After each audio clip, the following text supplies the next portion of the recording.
नमस्कार, मैं हूं विवेका। आप देख रहे हैं खबर बिहार 24।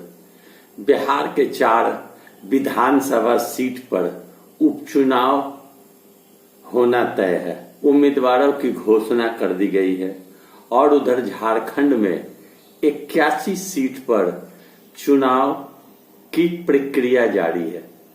नामांकन भरे जा रहे हैं। उम्मीदवारों की लिस्ट जारी की जा चुकी है और कई दल उम्मीदवारों की लिस्ट जारी कर रहे हैं। झारखंड की वस्तु स्थिति जो है कि वहां झारखंड मुक्ति मोर्चा, कांग्रेस और राष्ट्रीय जनता दल की मिलीजुली सरकार थी। 5 साल झारखंड में हेमंत सोरेन की सरकार चली। घटनाक्रम ऐसी हुई कि हेमंत सोरेन को जेल जाना पड़ा और चंपई सोरेन मुख्यमंत्री बने। जेल से आने के बाद फिर हेमंत सोरेन ने पद संभाला। चंपई सोरेन झारखंड मुक्ति मोर्चा छोड़कर भाजपा में चले गए। फिर एक बार चुनाव की बिगुल बजी और ऐसी परिस्थिति में 81 सीट पर चुनाव होना है झारखंड में, जिसमें 70 सीट पर कांग्रेस और झारखंड मुक्ति मोर्चा ने चुनाव लड़ना तय किया है।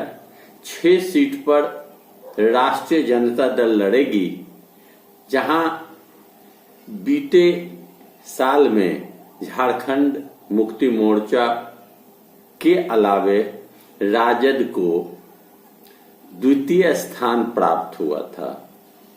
1 सीट चतरा पर झारखंड मुक्ति मोर्चा के सहयोगी राजद ने जीत हासिल की थी और 6 स्थान पर द्वितीय स्थान रहा था।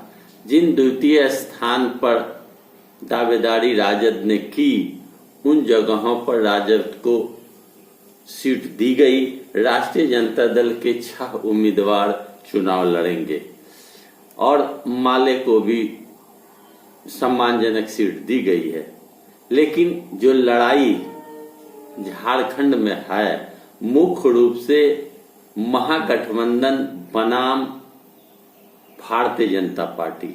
भारतीय जनता पार्टी ने 10 सीट आजसू को दिया और अपने सहयोगी रामविलास लोजपा को 1 सीट और 2 सीट जनता दल यूनाइटेड को दिया। बचे सीट पर स्विंग लड़ रही है। तो झारखंड में लड़ाई है, कैसे सत्ता हथियाई जाए। झारखंड में एक तरफ झारखंड मुक्ति मोर्चा और उनके सहयोगी और दूसरी तरफ भारतीय जनता पार्टी और उनके सहयोगी, दोनों पार्टी के अंदर वाक युद्ध जारी है। दोनों पार्टी ने लिस्ट जारी किया है और नामांकन का दौर जारी है। उम्मीदवार दमखम के साथ नामांकन कर रहे हैं और चुनाव जीतने का दावा कर रहे हैं। कांग्रेस समझबूझकर अपने उम्मीदवार को उतारा है। भाजपा ने भी समझबूझ के साथ अपने उम्मीदवार को उतारा है। अब जनता किस करवट बैठती है, यह देखना होगा। झारखंड मुक्ति मोर्चा के अलावे बिहार में 4 सीट पर चुनाव हो रही है, उपचुनाव, जहां के विधायक सांसद बन गए। वहां चुनाव रामगढ़, बेलागंज, गया सहित अन्य जगहों में हो रही है। उसी प्रकार उत्तर प्रदेश में उपचुनाव हो रही है। वहां भी उम्मीदवार ताल ठोक रहे हैं। वायनाड से प्रियंका गांधी ने नामांकन दाखिल किया। चूंकि राहुल गांधी अमेठी को चुना, वायनाड को छोड़ा, यानी राहुल गांधी 2 जगह से चुनाव लड़े थे और जीते लोकसभा में, तो वायनाड को उन्होंने छोड़ा और वहां प्रियंका गांधी नामांकन किया। तो नामांकन का दौर जारी है। समीकरण तैयार किए जा रहे हैं। जीत और हार का फैसला जनता को करना है। यह तय जनता करेगी कि किसकी सरकार कितना काम कर रही है। क्या झारखंड में झारखंड मुक्ति मोर्चा ने काम सही किया? क्या भविष्य में भारतीय जनता पार्टी की सरकार बनती है वो काम अच्छा करेगी? क्योंकि पहले भी झारखंड मुक्ति मोर्चा के सरकार के पहले बीजेपी की सरकार झारखंड में थी। क्या काम हुआ नहीं हुआ वह जनता जानती है। और फिर क्या होगा यह जनता को लुभावने वादे करके बताए जा रहे हैं। तो स्पष्ट रूप से जो केंद्र बिंदु है वह झारखंड है। उधर महाराष्ट्र में भी विधानसभा चुनाव की घोषणा हुई है, वहां भी उम्मीदवारों की लिस्ट जारी किए जा रहे हैं, वहां भी नामांकन जारी है। अब 2 राज्य में पूर्ण चुनाव, महाराष्ट्र और झारखंड, बाकी राज्यों में उपचुनाव, चाहे लोकसभा का हो या विधानसभा का हो। तो जो मुख्य केंद्र बिंदु है झारखंड और महाराष्ट्र। महाराष्ट्र में भारतीय जनता पार्टी सत्ता में है और जो विपक्ष में है, चाहे कांग्रेस हो, शरद पवार की पार्टी हो, बाला साहब ठाकरे की पार्टी हो, सारे लोग मिलकर चुनाव लड़ रहे हैं।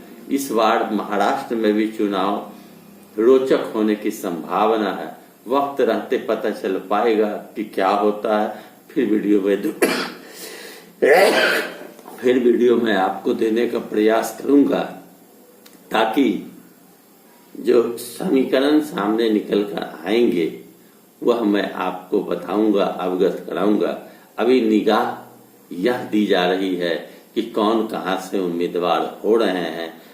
उम्मीदवारों की लिस्ट फाइनल आ जाने के बाद स्पष्ट किया जा सकता है कि लोगों का झुकाव क्या है, लोग किसे पसंद कर रहे हैं। फिर सर्वे की ओर हम सब बढ़ेंगे और बताने का प्रयास करेंगे। यह जानकारी हमने दी कि पूरे देश में उपचुनाव और पूर्ण चुनाव झारखंड और महाराष्ट्र में होना तय है और जिसके लिए नामांकन जारी हो गई है, नामांकन किए जा रहे हैं और लिस्ट प्रत्याशियों की जारी हो रही है। वीडियो अच्छा लगे और वीडियो अच्छा लगने के बाद आप लाइक अवश्य करें और मेरे चैनल को सब्सक्राइब करें, कमेंट बॉक्स में जाकर कमेंट करें और साथ ही साथ दोस्तों यारों मित्रों में यह वीडियो शेयर करें। धन्यवाद।